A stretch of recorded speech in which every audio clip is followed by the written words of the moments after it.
एक व्यक्ति जो ज्ञानी हो या जो अपने आप को इज्जतदार मानता हो, जो अपने आप को और कुछ नहीं तो अच्छा मानता होगा ना, वो कभी किसी को समाज में झुकाने की कोशिश नहीं करेगा।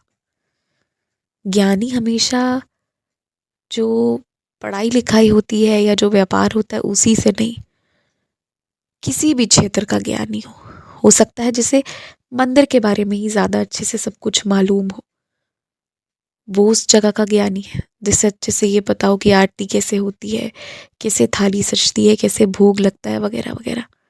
कोई भी हो सकता है, ये किसी भी क्षेत्र में हो सकता है।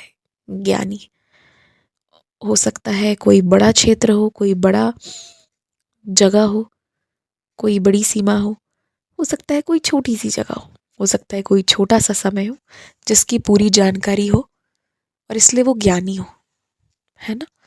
तो जिसके पास ज्ञान होता है उसे इतना पता होता है कि उसे भी सब कुछ नहीं पता है। उसके सब कुछ जानने के बाद भी और भी कुछ है, और भी बहुत कुछ है जो वो जान सकता है या जानने की संभावना है। और जिसे इस बात का ज्ञान होता है वो कभी भी किसी को झुकाता नहीं है, कभी भी किसी को शर्मसार नहीं करता। जो तुमसे ये सवाल जवाब इसलिए करता है कि वो तुम्हें नीचा दिखलाना चाहता है ना, वो ज्ञानी नहीं है। मैं तुम्हें ये समझाना चाहता हूँ। अगर कोई ये भी कहता है कि कोई मेरी सच्चरित का ज्ञान रखता है या कोई मेरा बहुत ज्ञान रखता है ना, तो वो कभी तुम्हें गिराना या झुकाना नहीं चाहेगा। चाहे समाज के बीच चाहे अकेले में, वो हमेशा तुम्हें समझाना चाहेगा, हमेशा तुम्हारा अच्छा चाहेगा। अगर वो अपने ज्ञान से तुम्हारी निंदा कर रहा है, तुम्हें नीचा दिखा रहा है कि अरे इसे तो नहीं आता, तो वो ज्ञानी तो बिल्कुल नहीं है। उसमें अज्ञानता भरी है और उसकी अज्ञानता सबसे ज्यादा है। ये बात अच्छे से समझो। मेरी पूरी सच्चरित, मेरा पूरा ग्रंथ पढ़ने के बाद अगर कोई किसी के साथ दुर्व्यवहार करे, भेदभाव करे, कोई किसी को नीचा दिखाए, किसी के साथ गलत व्यवहार करे, तो सबसे बड़ा ज्ञानी, सबसे बड़ा मूर्ख वही है जिसने मेरी सच्चरित को पढ़कर भी कुछ नहीं समझा। तो ये बात तुम अच्छे से जान लो। अगर आज कोई तुम्हारी बेइज्जती कर रहा है ना, तो वो अपनी बेइज्जती करवा रहा है, तुम्हारी नहीं कर रहा है। तुम्हारा क्या जा रहा है? जो स्थिति तुम्हारी है वैसे 10 लोगों की और हो सकती है। किसी को किसी चीज के बारे में ज्यादा है, किसी को कम है। इसमें कोई दिक्कत नहीं है, कोई बड़ी बात नहीं है। इसलिए एकदम निश्चिंत रहो, परेशान मत हो। और मुझे कोई भी बुरा नहीं लगता किसी भी बात का कि तुम्हें ये मालूम है, ये मालूम नहीं है, कुछ भी हो। खासकर जब विषय मेरा हो ना, हाँ, तो इस पर तुम इतना जान लो कि तुम्हें जो पता है वो सिर्फ इसलिए पता है क्योंकि मैं चाहता हूँ कि उतनी चीजें तुम्हें मालूम हो। तुम अगर याद करो तो कुछ अनुभव है तुम्हारे पास जो तुम अब भी किसी से नहीं कहते और शायद भविष्य में भी किसी को कभी नहीं बताओगे। वो अनुभव तुम्हारे साथ आए हैं और तुम्हारे साथ जाएंगे।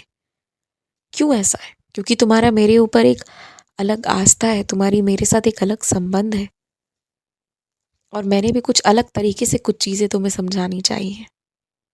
तो मैं जिसके लिए जो चाहता हूँ उसे वही दिखता है, वही समझ आता है और वही एहसास होता है।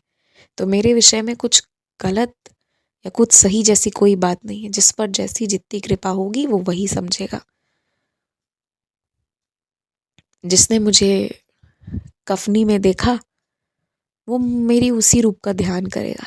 जिसने मेरे दर्शन किसी वृद्ध महिला में किए वो मुझे उसी रूप में ध्याएगा।